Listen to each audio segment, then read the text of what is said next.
Hello everyone, আসসালামু আলাইকুম। আর অনেক দিন ধরে আমার এই গ্যালারিতে ভিডিওগুলো পড়েছিল, আর ভিডিওটি না টেনে কিন্তু একদমই পুরোটা দেখবেন, কারণ আজকের ভিডিওটি ছিল একটু অন্যরকম। ভোরবেলায় কিন্তু বের হয়ে গিয়েছিলাম, কারণ আজকে আমার তার সাথে চুক্তি ছিল যে সে আমাকে ভোরবেলা থেকে সারাটা সন্ধ্যা পর্যন্ত আমাকে ঘোরাবে, আর এর মধ্যে আমি যেখানে যেখানে যেতে চাই সে আমাকে সেখানেই নিয়ে যাবে। আর এই তো দেখেন সূর্যটা মুখের উপরে। ফার্স্টে চলে গেলাম ক্যাফেভিল হরিণাতে, আর এইখানে দেখেন লোকজন কিন্তু একদমই নেই বললেই চলে। ওইখান থেকে বের হয়ে গেলাম বোট ক্লাবের দিকে। আর বোট ক্লাবের এই রাস্তাটি কিন্তু কম বেশি সবাই চিনেন।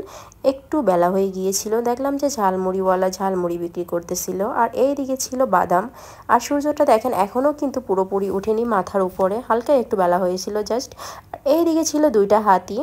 আর এই রাস্তাটা কত সুন্দর না বুট ক্লাবে যাওয়ার, একদম নিরিবিলি। আর আপু দুইটা মনে হয় জগিংসে এসেছিল।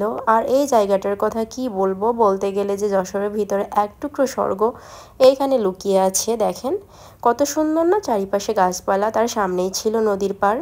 আর দেখতে অনেকটা চিড়িয়াখানার মতো বটে। এরপর চলে গেলাম এই দিকে। তো ওইখান থেকে বের হয়ে যাওয়ার পরে দেখলাম যে বিনোদিয়ার এইখানে অনেক লোকজনই দাঁড়িয়ে আছে, যেহেতু ঘুরতে ঘুরতে অনেকটা সময় পার হয়ে গিয়েছে। আর এই রাস্তাটা দেখেন, গাড়ি টাড়িও দেখলাম যে চলা শুরু হয়ে গিয়েছে। আর এইটা ছিল আমাদের বাসার দিকের রাস্তা। তো বাসার দিকে কিন্তু আমি ঢুকতেছি না, যেহেতু সারাটা বিকেল পড়ে আছে, দুপুর পড়ে আছে, আমাকে আরও অনেক জায়গায় এসে নিয়ে যাবে। তো এলোমেলো করে ঘুরতেছি, মানে যেদিকে যাওয়া যায়। তো এই দিকে যাওয়ার পরে দেখেন সিগন্যালসের চত্বরে এখানে পড়ে গেলাম। যাওয়ার পরে দেখি যে একটা আপু ভাইয়ার পিছনে বাইকে উঠে যাচ্ছে। তো এরপরে গ্রামের দিকে ঢুকে গিয়েছিলাম। আর যেসব জায়গায় মাটির ঘরগুলো বিলুপ্ত বললেই চলে, যশোরে কিন্তু সেগুলো এখনও রয়েছে। আর এই হাঁসগুলো দেখেন কত সুন্দর না। আর এই গ্রামে দেখলাম যে এত এত রাজহাঁস, ছোটো হাঁস, পাতি হাঁস কি বলে আমি জানি না, কি বলবো। আর এইদিকে এক ঝুড়ি কলা ঝরে আছে, আর ভাইয়াটা আমার ভিডিও করা দেখে তো হাসতেছিল। আর এরপরে দেখলাম যে আতা ফল বিক্রি করতেছে, কারণ পাশে একটা ছোট্ট বাজার ছিল। আর দাম যাচ্ছে কত জানেন, যে এক একটা নাকি 40 টাকা করে পিস। ভাবা যায় যে গ্রামের এইখানে একটা আতা ফলের দামও যদি 40 টাকা করে পিস চাই, তাহলে শহরে কী হতে পারে।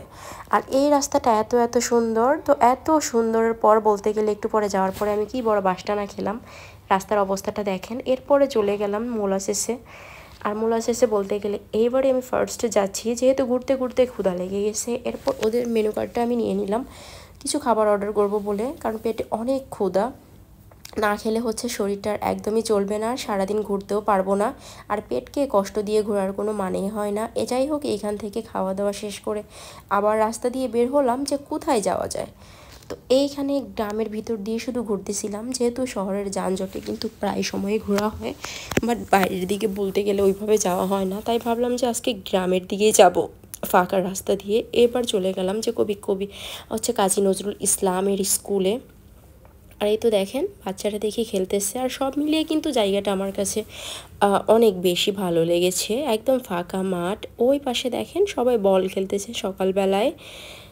আর এই দিকে আমি হচ্ছে মোলাশেষের আরেকটু ভিডিও শেয়ার করি। দেখেন পানির উপরে কিন্তু এই জায়গাটা ছিল, মানে বসার জন্য। এটা একটা পুরোটা রেস্টুরেন্ট, বাট ডেকোরেশনটা এত সুন্দর করেছে মাশাল্লাহ, কি বলবো। মনে হচ্ছিল যে দেখে কোনো একটা পার্ক। আমার কাছে তো সব মিলিয়ে অনেক বেশি ভালো লেগেছে ফার্স্টে দেখাতেই। তো এই দিকে দেখেন আমরা যে শুধু একা আসছি ব্যাপারটা তা নয়, আরও অনেকেই চলে আসছিল দলবল বেঁধে। কেউ তার জিএফ নিয়ে আসছে, কেউ তার বিএফ নিয়েও আসছে। তো সবাই দেখি দল বেঁধে ছবি তুলতেছে, এই দিক সেই দিক ঘোরাঘুরি করতেছে। আর ওই সাঁকোর উপর দিয়ে আমরা এদিকে আসছিলাম। আর এই দিকে দেখেন পানির উপর দিয়ে ছোট্ট ছোট্ট পুল করে রেখেছে, তবে সেগুলোর উপর দিয়ে হাঁটতেছি। আর চারোদিকের সব ডেকোরেশনটাও সব মিলিয়ে আমার কাছে অনেক ভালো লেগেছে। আর সব মিলিয়ে হচ্ছে সন্ধ্যার দিকে জিলাপি খেয়ে বাসায় ঢুকেছি।